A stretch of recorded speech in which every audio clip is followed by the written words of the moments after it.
Hey guys, what's up? In this tutorial we're going to show you how you can insert images and photos in your photo projects in Pixlr Photo Editor. So let us get started. Alright guys, so let's assume you have a project like this here. Let me just change the opacity of the background image first. And there we go. So let's assume you would like to add a second image and position it somewhere here in the top right corner of that frame, so that you have two images, one in the background, one in the foreground.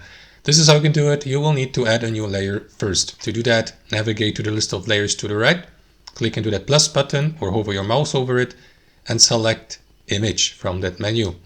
After that, locate the file on your device. So let me go with this photo here. Wait for it to finish loading, and after that it will appear here on your canvas. So what you want to do is resize it, of course, so that it doesn't cover the entire frame. And let me make it much smaller so that it fits here in the top right corner.